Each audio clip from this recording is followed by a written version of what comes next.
हिंदी में यूपीएससी की तैयारी से संबंधित प्रोग्राम्स को देखने के लिए सब्सक्राइब करें स्टडी IQ-IAS हिंदी।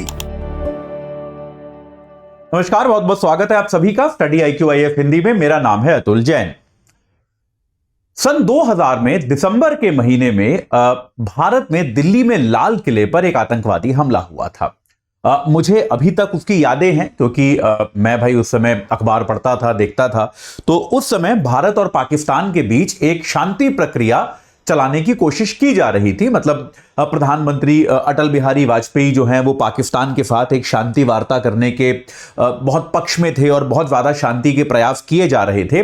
और ऐसा माना जा रहा था कि पाकिस्तान के जो आतंकवादी समूह हैं, खासतौर पे लश्कर ए तैयबा, जो कि अभी भी एक बड़ा आतंकवादी समूह है, उस समय भी एक बड़ा आतंकवादी समूह था। यह माना जा रहा था कि लश्कर ए तैयबा जो है वो इस बातचीत से खुश नहीं है और इस बातचीत को रोकने के लिए, इस बातचीत में बाधा डालने के लिए उन्होंने क्या किया, उन्होंने इस बातचीत के समय पर ही लाल किले पर एक आतंकी हमला कराया। तो 22 दिसंबर की रात को लाल किले में कुछ आतंकवादी घुसे। उन्होंने वहां पर जो सुरक्षाकर्मी थे, जो वहां पे सेना की टुकड़ी वहां पर तैनात होती थी सुरक्षा के लिए, उन पर फायरिंग की और वहां पर इस हमले में दो सेना के जवान जो है मारे गए, 2 जवान शहीद हुए और एक आम आदमी, एक जो कॉमनर, जो सामान्य व्यक्ति लाल किले में था, उसकी भी मौत हो गई। तो कुल 3 लोगों की मौत हो गई। और यह हमला जो है ये भारत की संप्रभुता पर हमला माना गया क्योंकि दिल्ली में हमला हुआ, खास तौर पे लाल किले पर हमला हुआ। लाल किले का स्वतंत्र भारत में बहुत महत्व है। हर 15 अगस्त को हम जानते हैं प्रधानमंत्री वहां से राष्ट्र को संबोधित करते हैं। देश की शक्ति का केंद्र माना जाता है लाल किला। तो लाल किले पर हमला एक बहुत गंभीर मामला माना जाता है। तो लाल किले पर हमले के इस मामले में जो कई सारे आतंकवादी इसमें शामिल थे वो अलग अलग मुठभेड़ों में मारे गए और इसमें एक प्रमुख आतंकवादी जो था, जिस पर यह आरोप था कि उसने ये पूरी साजिश बनाई, जो कि लश्कर ए तैयबा का एक कार्यकर्ता था, लश्कर ए तैयबा का एक आतंकवादी था जिसका नाम था मोहम्मद आरिफ। इस मोहम्मद आरिफ को आगे जाकर गिरफ्तार कर लिया गया और इसको मृत्युदंड की सजा सुनाई गई। ठीक है, अलग अलग समय पर अलग अलग कोर्ट्स ने इसको मृत्युदंड की सजा सुनाई और अब जाकर इसके मृत्युदंड की सुनवाई जो है वो अपने आखिरी चरण पर जा रही है। और आज जो है क्या हुआ है, राष्ट्रपति द्रौपदी मुर्मू ने इसकी मर्सी पिटीशन जो होती है, इसकी जो माफी की याचिका होती है, राष्ट्रपति को आप दया याचिका जो डालते हो, राष्ट्रपति द्रौपदी मुर्मू ने मोहम्मद आरिफ की दया याचिका को खारिज कर दिया है। यानी कि अभी भी यह सुनिश्चित नहीं है कि इस आदमी को तुरंत फांसी हो जाएगी या जल्दी ही फांसी हो जाएगी, लेकिन कम से कम इसके पास जो एक तरीका था बच पाने का, उस तरीके को राष्ट्रपति द्रौपदी मुर्मू ने आज समाप्त कर दिया है। यह बात आपको स्पष्ट हुई। चलिए अब इसके बारे में मैं आपको एक बार बताऊंगा कि यह पूरा मामला क्या है, यहां पर एग्जैक्टली हुआ क्या है और इस पूरे मामले में क्या क्या चर्चाएं अब तक जो है आमतौर पर निकल कर आई हैं। ठीक है, इनके बारे में हम लोग जो है चर्चा करेंगे। तो भाई सबसे पहले आपको मैं बता दूं कि यहां पर हुआ क्या था। जैसा कि आप लोगों को मैंने बताया, 22 दिसंबर 2000 को लाल किले पर हमला हुआ और इस हमले में इस व्यक्ति को जो है, इस हमले के बाद इस हमले में 3 लोग मारे गए। जैसा आपको मैंने बताया, 3 की मौत हुई। और यहां पर इस देखिए, शायद मौतों की संख्या से आपको ऐसा लगे कि बहुत बड़ी बात ये नहीं थी, लेकिन वो समय मैंने देखा है इसलिए मैं जानता हूं कि उस समय यह हमला बहुत बड़ी बात मानी गई थी। उस समय यह हमला जो है देश की संप्रभुता पर हमला माना गया था। तो आने वाले समय में अलग अलग न्यायालयों ने भी जब इसकी सुनवाई करी तो उन्होंने यही कहा कि यह हमला जो है ये देश की सुरक्षा पर हमला है, देश की संप्रभुता पर हमला है, इसलिए इसको बहुत गंभीर अपराध की तरह जो है इसको ट्रीट किया जाएगा। यह बात जो है ये यहां पर सुनिश्चित की गई। तो भाई अब इसमें क्या किया गया, इसमें मोहम्मद आरिफ नाम का जो ये व्यक्ति है, जो आपको मैंने बताया, मोहम्मद आरिफ नाम का एक जो ये आतंकवादी है, जो कि पाकिस्तान का नागरिक है, भारत का नागरिक नहीं है, इस बात को याद रखिएगा। ये पाकिस्तान का नागरिक है, लश्कर ए तैयबा का आतंकी है। इस व्यक्ति को अलग अलग समय पे, पहले इस मामले में भाई दिल्ली हाईकोर्ट में मुकदमा चला, तो पहले ट्रायल कोर्ट में मुकदमा चला, ट्रायल कोर्ट ने इसको फांसी दी। भारत में आपको पता है कि मृत्युदंड जब मिलता है तो कम से कम किसी हाई कोर्ट का उसे कंफर्म करना जो है बहुत ज्यादा जरूरी होता है। ठीक है, तो भाई दिल्ली हाई कोर्ट ने इसके मृत्युदंड को कंफर्म किया। उसके बाद ये जो है ये सुप्रीम कोर्ट गया, सुप्रीम कोर्ट में इसकी सुनवाई हुई, सुप्रीम कोर्ट ने भी इसको कंफर्म कर दिया था। और उसके बाद एक लंबी चौड़ी न्यायिक प्रक्रिया जो भारत में चलती है कि अलग अलग तरह पे फिर इसने रिव्यू पिटीशन डाला, फिर इसने क्यूरेटिव पिटीशन डाला। 2014 में जो आपका शत्रुघ्न चौहान मामला हुआ, उसके बाद इसको दोबारा एक बार अपनी सुनवाई का मौका मिला। और ये सारी सुनवाई की प्रक्रिया होते होते देखिए एक बात हमको यहां पर यह भी नोटिस करनी है कि जो अपराध सन 2000 में हुआ था उसके लिए जो व्यक्ति जिम्मेदार था उसके मृत्युदंड की सुनवाई हम कब कर रहे हैं? हम आखिरी चरणों में अब आ गए हैं, पर अभी भी आखिर नहीं हुआ है। तो इसके मृत्युदंड की सुनवाई हम अब मोहम्मद आरिफ के मृत्युदंड की सुनवाई सन 2024 के मध्य में कर रहे हैं। यानी कि हमको तकरीबन 23.5 साल लग गए इस मामले को खत्म करने में, जबकि पहली बार मेरे ख्याल से 2005 में इसको मृत्युदंड सुना दिया गया था। उसके बाद भी 19 साल तक यह बात जो है टलती रही, यह मामला टलता रहा अलग अलग प्रकार की अपीलों में। तो यह अपने आप में भारत की न्यायिक प्रक्रिया पर भी एक टिप्पणी जैसा है कि भाई किस तरह से हमारे यहां न्यायिक प्रक्रिया जो है वो इतनी स्लो चलती है कि इस प्रकार के आतंकवादी मामलों में भी हमको कई बार दशकों लग जाते हैं। तो इसके बाद क्या हुआ भाई, सुप्रीम कोर्ट ने आखिरकार अभी आखिरी बार सुप्रीम कोर्ट ने नवंबर 2022 में इस व्यक्ति ने मोहम्मद आरिफ ने जो अपना रिव्यू पिटीशन डाला था उसका जो पुनर्विचार याचिका जो सुप्रीम कोर्ट में इसने डाली थी, सुप्रीम कोर्ट ने उस पुनर्विचार को खारिज कर दिया। और सुप्रीम कोर्ट ने कहा कि भैया कोई रीजन नहीं है कि हम अपने निर्णय पर पुनर्विचार करें। आपका जो हमला था वो देश की संप्रभुता पर हमला था, उसमें कुछ नया है नहीं, उसमें कुछ अनोखा है नहीं, कोई भी नया तथ्य आप प्रस्तुत नहीं कर पाए तो पुनर्विचार का कोई ऐसा आधार बनता नहीं है। निश्चित तौर पे हम लोग जो है अपने पुराने निर्णय पर ही कायम रहेंगे और आपका जो मृत्युदंड है वो कायम रहेगा। ठीक है, ये बात स्पष्ट हो गई। अब इसके बाद इस व्यक्ति के पास, राष्ट्रपति महोदया के पास जो है अपनी माफी की याचिका डालने का एक तरीका बचता था।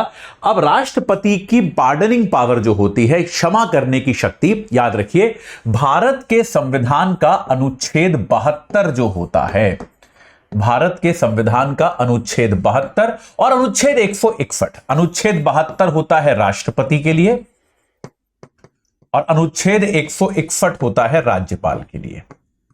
ठीक है, इन दोनों को भारत का संविधान कुछ लोगों को कुछ मामलों में माफ करने की अनुमति जो है वो प्रदान करता है। ठीक है, भारत के राष्ट्रपति के पास ये शक्तियां बहुत ज्यादा हैं। भारत का राष्ट्रपति पूरे भारत में किसी भी मामले में माफी दे सकता है। भारत का राष्ट्रपति मिलिट्री कोर्ट ने अगर कोई दंड दिया है, कोर्ट मार्शल किया गया है, उसको भी माफ कर सकता है। भारत का राष्ट्रपति मृत्युदंड को भी माफ कर सकता है। राज्यपाल के पास केवल अपने राज्य के अपराधों पर ये शक्ति है। राज्यपाल के पास कोर्ट मार्शल में दखल देने की शक्ति नहीं है और राज्यपाल मृत्युदंड को माफ नहीं कर सकता। तो राष्ट्रपति के पास थोड़ी सी ज्यादा शक्तियां हैं, लेकिन अनुच्छेद 72 जो है वो राष्ट्रपति को यह शक्ति प्रदान करता है कि वो किसी भी प्रकार के दंड को किसी भी प्रकार के मामले में माफ कर सकता है। ठीक है, याद रखिएगा ये माफ करने की शक्ति जो है इसका प्रयोग ये नाम मात्र के लिए राष्ट्रपति यूज करता है, लेकिन राष्ट्रपति जो है वो इनका प्रयोग जो है वो मंत्री परिषद की सलाह पर ही करेगा। यह बात याद रखिएगा। तो एक तरह से मंत्री परिषद को ही यह काम दिया गया है, राष्ट्रपति बस ये निर्णय लेते हैं, मंत्री परिषद की सलाह पर ही राष्ट्रपति यह निर्णय लेंगे कि भाई इस व्यक्ति को, किसी व्यक्ति को माफ किया जाए या फिर ना किया जाए। ठीक है, यह बात क्लियर है। इसके अलावा यह भी याद रखिएगा मंत्री परिषद की सलाह जो है इसकी न्यायिक समीक्षा भी संभव है। इसकी न्यायिक समीक्षा जो है वो संभव है, यह बात आप याद रखिएगा। इसकी न्यायिक समीक्षा मतलब लिमिटेड, सीमित न्यायिक समीक्षा संभव है। मैं आपको बता देता हूं कैसे है। तो इसकी न्यायिक समीक्षा जो है वो इस तरह के मामलों में संभव नहीं है कि आप इसमें यह नहीं कर सकते कि भाई आप जो है, माफ कीजिएगा, आप इसमें यह नहीं कर सकते। हाँ, तो आप इसमें यह नहीं कर सकते कि आप ये राष्ट्रपति के निर्णय पर ही सवाल उठा लें कि राष्ट्रपति ने यह निर्णय जो है वो लिया, जो किस आधार पे लिया, इस पर आप सवाल नहीं उठा सकते। लेकिन आप इसमें यह कर सकते हैं कि अगर कोई केंद्र सरकार ने मान लीजिए किसी तथ्य का प्रयोग किया है, किसी दस्तावेज का प्रयोग किया है, अगर वो दस्तावेज गलत है या फिर यह पाया जाता है कि केंद्र सरकार के इरादे में खोट पाई जाती है, जिसको हम मालाफाइड इंटेंशन कहते हैं, अगर ऐसा कुछ पाया जाता है तो आप इसको बदल सकते हैं। तो ये न्यायिक समीक्षा का एक अधिकार इस पे होता है।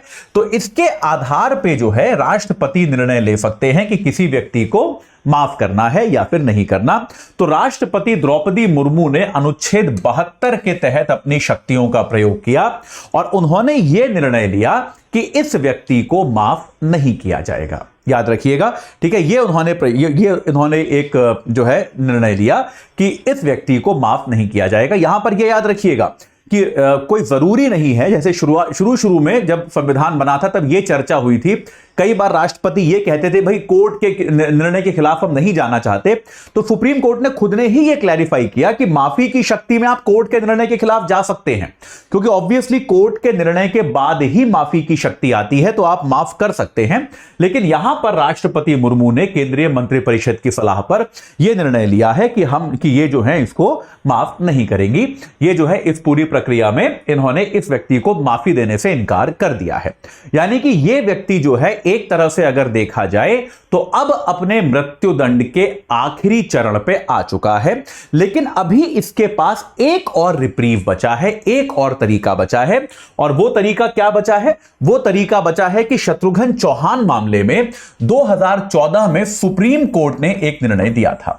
2014 में सुप्रीम कोर्ट ने यह कहा था कि अगर किसी व्यक्ति को मृत्युदंड दिया गया और उस मृत्युदंड को लागू करने में अगर बहुत ज्यादा देरी हो जाए, जैसे इस मामले में आप कह सकते हैं कि भाई ये व्यक्ति जो है पिछले 15-20 सालों से जेल में है, तो एक तरह से यह व्यक्ति यह दावा कर सकता है, तो सुप्रीम कोर्ट ने अधिकार दिया कि अगर आपको फांसी मिलने में, किसी व्यक्ति को फांसी मिलने में बेहद ज्यादा देर हो जाए, तो यह भी माफी के लिए एक कारण बन सकता है। वो व्यक्ति जो है न्यायालय में जाके अपील कर सकता है कि भैया क्योंकि मेरे को सजा देने में बेहद ज्यादा देरी हो गई है, इसलिए कृपया मेरी सजा को परिवर्तित कर दिया जाए। इसका कानूनी कारण यह है कि जैसे यह व्यक्ति है, मान लीजिए मोहम्मद आरिफ ही है, यह व्यक्ति पिछले 18-20 सालों से जेल में है, तो एक तरह से सजा तो काट चुका है ना, ये आप समझ रहे हैं कि नहीं, मतलब उम्र कैद के बराबर की सजा तो ये काट चुका है। तो अब अगर इसको फांसी दी गई तो यह माना जाता है कि ये इसके मानव अधिकारों के खिलाफ है। और ये जो है, मतलब ये एक तर्क है, मैं आपको केवल तर्क बता रहा हूं, मैं पक्ष या विपक्ष नहीं ले रहा हूं भाई, ये मैं अभी क्लियर कर रहा हूं।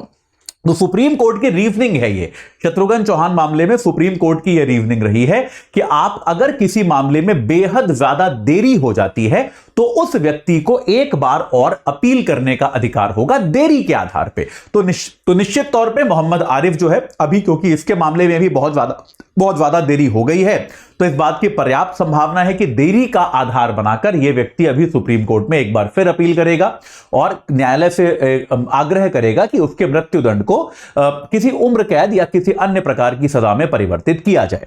भारत के सुप्रीम कोर्ट का उस पर क्या निर्णय आता है, यह एक देखने वाली बात होगी, यह हमको देखना होगा। लेकिन अभी के लिए खबर यह है कि राष्ट्रपति मुर्मू ने इसकी जो माफी की याचिका थी, क्षमा याचिका जो थी, उसको खारिज कर दिया है। ठीक है, चलिए आपको मैं एक बार जाते जाते फिर बता दूं कि भाई हमारा P2I बैच जो है वो शुरू हो चुका है। 15 तारीख उससे जुड़ने की लास्ट डेट है। एजे लाइव कोड लगा के आप 25,999 रुपए में आप इससे जुड़ सकते हैं। ये बात क्लियर है? तो भाई आप जो है आपको इसमें रोज 3 घंटे की लाइव क्लास मिलेगी, मेंटोरशिप मिलेगी, डेली प्रैक्टिस क्वेश्चंस मिलेंगे प्री और मेंस के।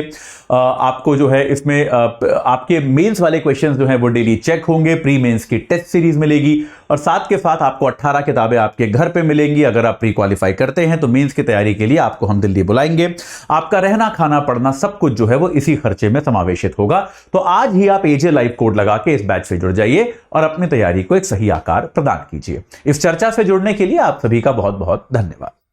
हिंदी में यूपीएससी की तैयारी से संबंधित प्रोग्राम्स को देखने के लिए सब्सक्राइब करें स्टडी IQ IAS हिंदी।